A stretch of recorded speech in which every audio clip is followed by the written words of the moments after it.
and grace will lead me home.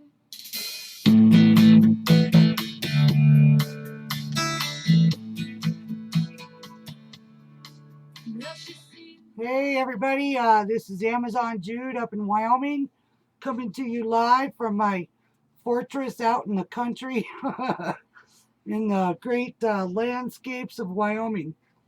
Got a couple of things on the agenda tonight. Let's start with, oh my God, the lame street media is just blowing itself up. They can't figure out which way Trump's going to turn.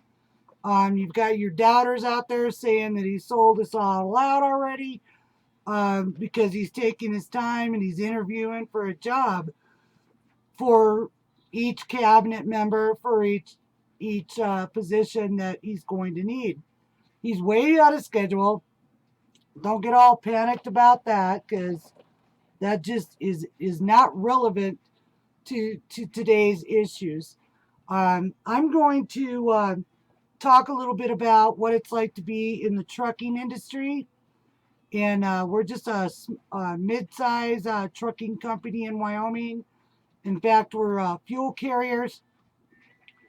And with all the regulations that are being implemented on us, it's pretty much killing the small trucking guy. They want to put speed um, regulators on our trucks.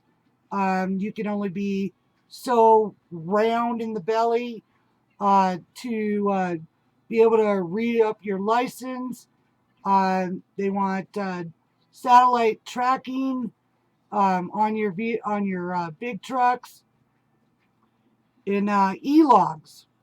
It's getting crazy, and it's been going that way since about 2000.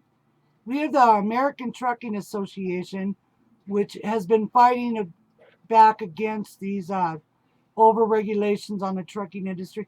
We're not stupid people. Most of our truckers have been doing it for 20 plus years.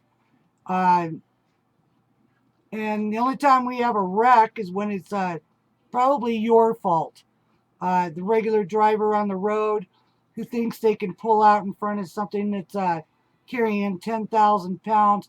It's like putting an elk out in the middle of the highway with a train coming across the tracks. They don't stop on the dime. They never will be able to, because of the sheer weight and the speed. Most of our highways have gone to 70 miles an hour, at least your main corridors. So why they're putting governors on trucks to run 68 is beyond me anymore.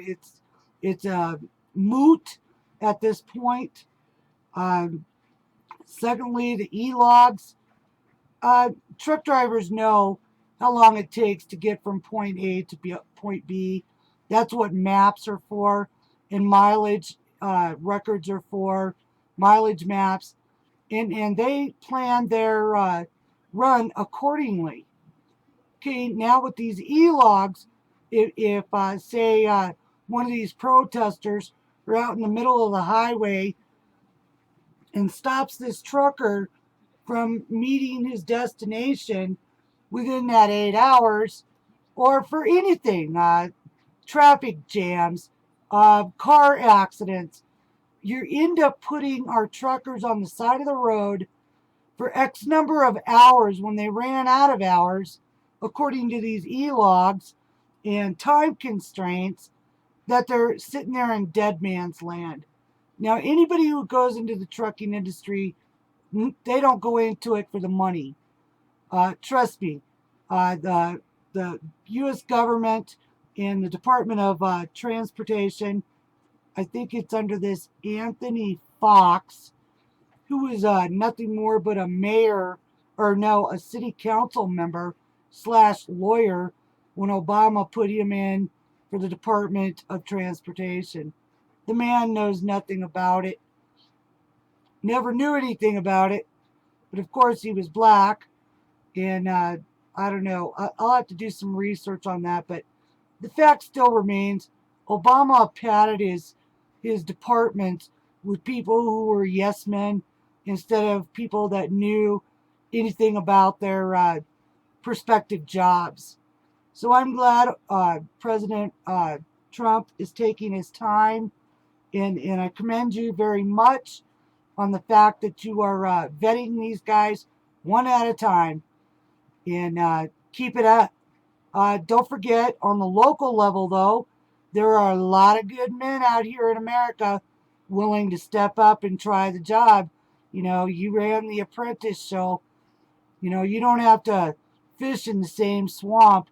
United States is a big country, and I'm sure there's plenty of men and women willing to step up to go to these department heads and help you fulfill our goal as America to take our country back from, you know, the New World Order, the Paris Agreement, this globalization, climate change. All that is just pure horse poo. We all know it, and our lame street media won't report any of it. So it's left up to us out here in no man's land, you know, to do all the research on it. Some of us have time to do it. Like I said, I'm a small trucking company, and my husband works really hard. We have 5 trucks, and we've been busting our butts for 30 years.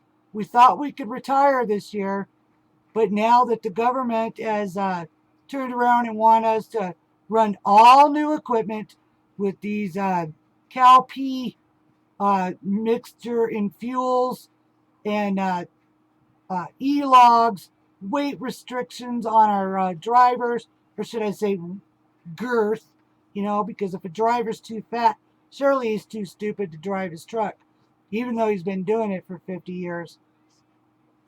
These regulations have to be rolled back. I would say let's go back to about 2000 to begin with. Um, if also, if you want to think that truck drivers are just nobodies, we could go on strike for 2 days, and the stores would be empty. So don't underestimate our power as the trucking industry. Part one. Roll on, 18 wheeler, roll on. Roll on! 18 wheeler, 18 wheeler, 18 wheeler.